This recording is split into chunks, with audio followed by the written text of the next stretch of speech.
देश और दुनिया की 25 अहम खबरों में आपका स्वागत है। दिन भर की खबरों को पाने के लिए हमारे चैनल को जरूर सब्सक्राइब करें। राज्यसभा में एनडीए को बहुमत मिल गया है।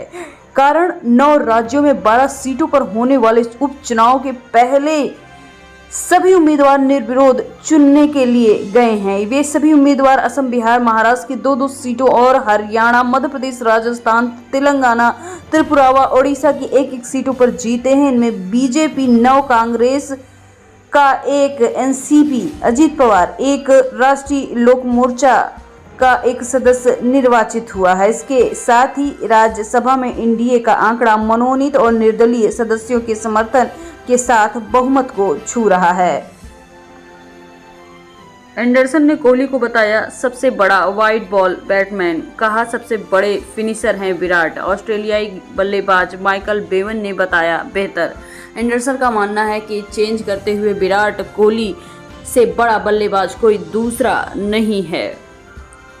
इंग्लैंड के पूर्व तेज गेंदबाज जेम्स एंडरसन ने विराट कोहली को वर्ल्ड क्रिकेट का सबसे बड़ा फिनिशर बताया है। वहीं आज के सोने चांदी की बात की जाए तो सोना 270 रुपये सस्ता हुआ, 71,762 रुपये प्रति 10 ग्राम पहुंच गया। चांदी की कीमत 229 गिरावट 85,962 रुपये प्रति किलोग्राम पहुंच गई है। सोने और चांदी की कीमत बीते दिनों लगातार बढ़ोतरी के बाद 27 अगस्त को गिरावट देखने को मिली। Indian bullion and jeweller association (IBGA) के अनुसार मंगलवार को 10 ग्राम 24 कैरेट सोने की कीमत घटकर 71,662 रुपये आ गई। सोमवार को इसके दाम 72,042 रुपये प्रति 10 ग्राम थे। वहीं चांदी 229 रुपये घटकर 85,962 रुपये प्रति किलोग्राम हो गई। इससे पहले सोमवार को चांदी 86,191 रुपये प्रति किलोग्राम थी। जम्मू एंड कश्मीर में पहले चरण में 269 उम्मीदवारों का नामांकन जाना। अनंतनाग, पुलवामा में 7 और 18 सितंबर को वोटिंग हुई। भारत की दूसरी न्यूक्लियर सबमरीन अरिहंत कल नेवी को मिल सकती है। 6,000 टन वजन, 750 किलोमीटर मिसाइल अटैक करने में सक्षम।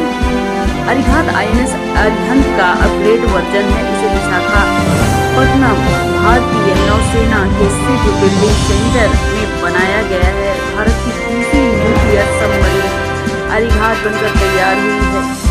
इसे कल यानी 29 अगस्त को इंडियन नेवी को सौंपा जाएगा। अरिहंत को साल 2017 में लॉन्च किया गया था। इसके बाद इसकी टेस्टिंग जारी रही। अब इसे फाइनली कमीशन को सौंप दिया गया।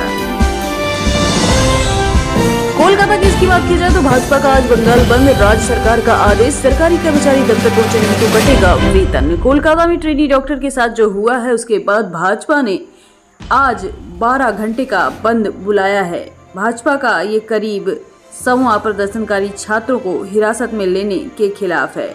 दरअसल 27 अगस्त को बड़ी संख्या में छात्र सड़कों पर उतर आए। छात्रों की मांग पश्चिम बंगाल की मुख्यमंत्री ममता बनर्जी के इस्तीफे की थी। प्रदर्शन को नबन्ना अभियान नाम दिया गया। विरोध प्रदर्शन के दौरान 100 से अधिक छात्र, 25 से अधिक पुलिसकर्मी घायल हो गए।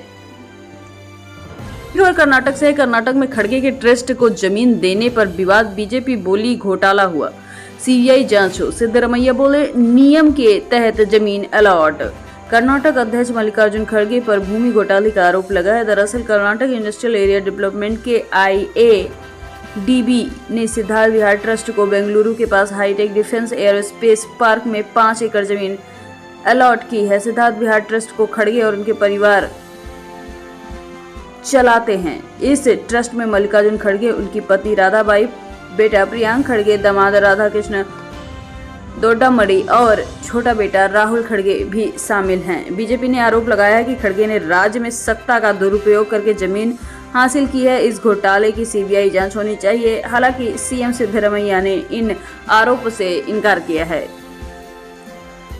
हरियाणा विधानसभा चुनाव के लिए JJP ASP का गठबंधन, दुष्यंत चौटाला का ऐलान। 70 पर जजपा, 20 पर आजाद समाज पार्टी उतरेगी उम्मीदवार। हरियाणा के जन नायक जनता पार्टी JJP और आजाद समाज पार्टी ASP विधानसभा चुनाव मिलकर लड़ेगी। मंगलवार को दिल्ली में पूर्व डिप्टी CM दुष्यंत चौटाला ने ऐलान किया। इस दौरान उनके साथ एसपी पार्टी के फाउंडर भीम आर्मी के चीफ चंद्रशेखर आजाद भी मौजूद रहे। चौटाला ने बताया कि हरियाणा विधानसभा चुनाव में जसपा 70 सीटों पर और आजाद समाज पार्टी कांसीराम 20 सीटों पर अपने उम्मीदवार उतारेगी। भारत राष्ट्र समिति बीआरएस लीडर कविता ने मंगलवार को 27 अगस्त की रात 9:30 बजे तिहाड़ से बाहर निकली। तिहाड़ से बाहर निकलते ही कविता उठकर अपने पति, भाई और बेटे के गले लगकर भावुक हो गई और उन्होंने कहा कि कुछ भी हो जाए मैं तो लड़ूंगी। 5 महीने बाद परिवार से मिलकर हुई भावुक। राज्यसभा में एनडीए को बहुमत 112 सीटें हुई। 12 सीटों के उपचुनाव में 11 निर्विरोध जीती। तेलंगाना में कांग्रेस कैंडिडेट की जीत। राष्ट्रीय लोक मोर्चा के अध्यक्ष उपेंद्र कुशवाहा और किरण चौधरी को राज्यसभा सीट जीत का प्रमाण पत्र मिल गया है। राज्यसभा की 12 सीटों पर उपचुनाव में सभी उम्मीदवार निर्विरोध चुने गए। एनडीए को 11 जीत मिली। इसमें भाजपा 9, अजीत पवार गुट और राष्ट्रीय लोक मोर्चा को 1-1 सीट मिली। वही कांग्रेस का एक उम्मीदवार भी जीता है। बात की जाए हिमाचल की तो 21 साल में हो सकेगी लड़कियों की शादी। विधानसभा में बिल पास, राज्यपाल की मंजूरी बाकी, केंद्र सरकार लागू नहीं कर पाई। हिमाचल प्रदेश में लड़कियों के विवाह की न्यूनतम उम्र 21 साल करने का विधेयक विधानसभा में पारित हो गया है। मानसून सत्र में मंगलवार को सोशल जस्टिस मिनिस्टर धनीराम शार्निल ने बाल विवाह प्रतिषेध हिमाचल प्रदेश संशोधन 2024 प्रस्तुत किया है, जो सर्वसम्मति से बिल पास कर दिया गया है। अब इसे राज्यपाल की मंजूरी। आंध्र प्रदेश में मरीज का ट्रेनी महिला डॉक्टर पर हमला, बाल खींचे, बेड पर पटका, घटना सीसीटीवी में रिकॉर्ड। डॉक्टरों ने विरोध किया। आंध्र प्रदेश में तिरुपति जिले के एक मेडिकल कॉलेज में ट्रेनी महिला डॉक्टर पर मरीज ने हमला कर दिया। ये मामला सीसीटीवी में कैद हो गया। घटना 24 अगस्त की रात Venkateswara institute medical college SVIMS की है। आंध्र प्रदेश MP में निर्विरोध राज्यसभा सदस्य चुने गए। George Kurian CM doctor Mohan Yadav और VD के साथ लिया प्रमाण पत्र। सिंधिया ने छोड़ी सीट। केंद्रीय मंत्री जॉर्ज कुरियन ने 21 अगस्त को नामांकन जमा किया था। 27 अगस्त को निर्विरोध चुने गए और सीएम के साथ जीत का प्रमाण पत्र भी लिया। केंद्रीय मंत्री और MP से बीजेपी के राज्यसभा प्रत्याशी जॉर्ज कुरियन निर्विरोध निर्वाचित हुए हैं। बीजेपी के डमी प्रत्याशी कांत देव के नाम के बाद कुरियन को निर्वाचित होने का प्रमाण पत्र रिटर्निंग अधिकारी और विधानसभा के प्रमुख सचिव अरविंद शर्मा ने सौंपा है। मुख्यमंत्री मोहन यादव और बीजेपी के प्रदेश अध्यक्ष VD शर्मा भी इस मौके पर मौजूद रहे। वहीं जम्मू कश्मीर की बात की जाए तो भाजपा की तीसरी लिस्ट में 29 नाम। कल जो लिस्ट वापस ली उसके 28 प्रत्याशी रिपीट। वैष्णो देवी सीट से कैंडिडेट बदला। जम्मू कश्मीर विधानसभा चुनाव के पहले फेज के लिए मंगलवार को नॉमिनेशन का आखिरी दिन। केंद्रीय मंत्री जितेंद्र सिंह और जम्मू कश्मीर भाजपा अध्यक्ष रविंद्र रैना की मौजूदगी में उम्मीदवारों ने नॉमिनेशन भरा है। राजस्थान से रवनीत बिट्टू बने राज्यसभा सांसद, निर्विरोध हुई जीत। कांग्रेस ने कोई भी उम्मीदवार नहीं उतारा। पंजाब में केंद्रीय मंत्री रवनीत बिट्टू राज्यसभा सांसद बन चुके हैं। इस बीच कांग्रेस ने अपना कोई भी उम्मीदवार नहीं उतारा। अमेरिकी दूतावास के अधिकारियों की कश्मीरी नेताओं से मुलाकात। नेशनल कॉन्फ्रेंस के उमर अब्दुल्ला के घर पर मिले। अगले महीने कश्मीर में हैं चुनाव। अमेरिकी अधिकारियों की भारतीय नेताओं से इस महीने दूसरी बार मुलाकात। भारत में अमेरिकी दूतावास के सीनियर अधिकारियों ने 26 अगस्त को कश्मीरी नेताओं से मुलाकात की। दूतावास के अधिकारी नेशनल कॉन्फ्रेंस के उपाध्यक्ष उमर अब्दुल्ला से उनके घर मिलने श्रीनगर पहुंचे। ये मुलाकात उमर अब्दुल्ला के घर में गुप्तकार हुई थी।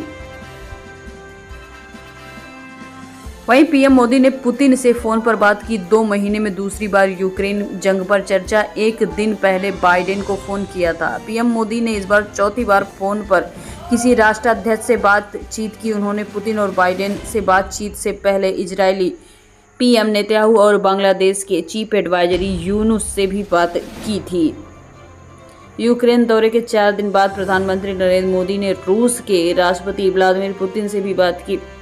मोदी ने सोशल मीडिया प्लेटफॉर्म पर इसकी जानकारी दी। उन्होंने लिखा कि पुतिन से भारत रूस की स्पेशल स्ट्रेटेजिक पार्टनरशिप को मजबूत करने को लेकर बात की। उन्होंने रूस यूक्रेन जंग के विवाद पर भी बात को साझा किया।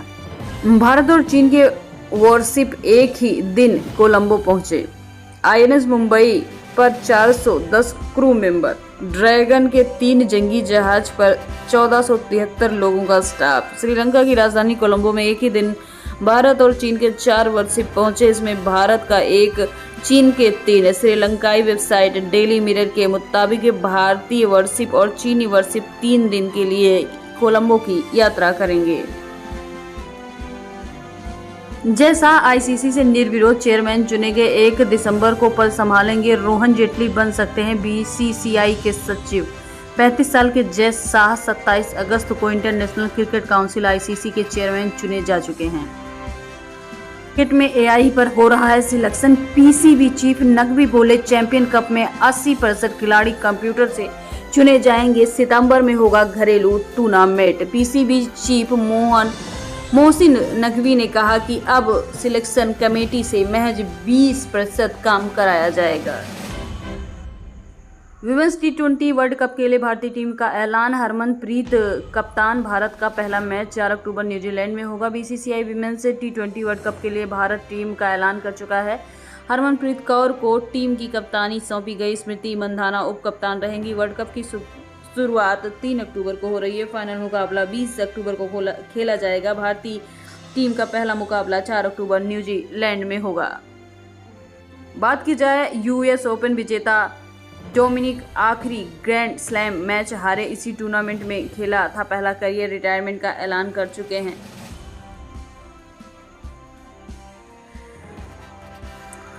दलीप ट्रॉफी नहीं खेलेंगे जडेजा, सिराज और उमरान मलिक। बीसीसीआई के अपडेट टीमें जारी की जा चुकी हैं। नवदीप सैनी और गौरव यादव को मौका मिलेगा। भारतीय ऑलराउंडर रविंद्र जडेजा, मोहम्मद सिराज और उमरान मलिक दलीप ट्रॉफी में मौजूदा हिस्सा नहीं लेंगे। गुजरात में भारी बारिश का आफतकाल। 15 लोग अब इस दुनिया में नहीं। गुजरात में बारिश का आफतकाल चल रहा है। रिकॉर्ड बारिश से गुजरात के 27 जिलों में मौसम विभाग ने रेड अलर्ट जारी किया है। पहले से 48 घंटे में मूसलाधार बारिश से गुजरात के कई जिलों में बाढ़ के हालात बने हैं। अब मौसम विभाग ने भी अलर्ट जारी कर दिया है। राज्य में ज़्यादातर डैम ओवरफ्लो हो चुके हैं। नदियां खतरे के निशान से बाहर हो चुकी हैं। रिहायशी इलाकों में टापू तब्दील हो चुके हैं। मूसलाधार बारिश के बाद कई फीट जल भराव हो चुका है। गुजरात पर आसमानी आफत का कहर टूटा है। जामनगर से जूनागढ़, वडोदरा से बनासकांठा और अरावली से अहमदाबाद पानी का प्रकोप जारी है। वडोदरा में सबसे ज्यादा मुसीबत का टाइम देखा जा रहा है। प्रशासन और एनडीआरएफ की टीम निचले इलाकों में रहने वाले लोगों को रेस्क्यू कर रही है। दरअसल वडोदरा में विश्वामित्र नदी और अजवा सरोवर में पानी छोड़ा जा रहा था, जिसके चलते नदियां उफान पर आ गई हैं। क्या कहना है आईएमडी का, आइए जानते हैं। मौसम विभाग के मुताबिक 29 अगस्त को सौराष्ट्र में भारी बारिश का अनुमान है। उत्तर गुजरात के जिलों को छोड़कर सभी जिलों में रेड अलर्ट है। कच्छ, सौराष्ट्र के सभी जिलों में बारिश के साथ रेड अलर्ट है। वहीं अहमदाबाद, खेड़ा, आणंद, दाहोद, महिसागर, वडोदरा, पंचमहल, छोटा उदेपुर, भरूच और नर्मदा में भारी बारिश के साथ रेड अलर्ट है। सूरत, तापी, नवसारी, डांग, वलसाड, दमन, दादर नगर हवेली में भी रेड अलर्ट जारी किया गया है।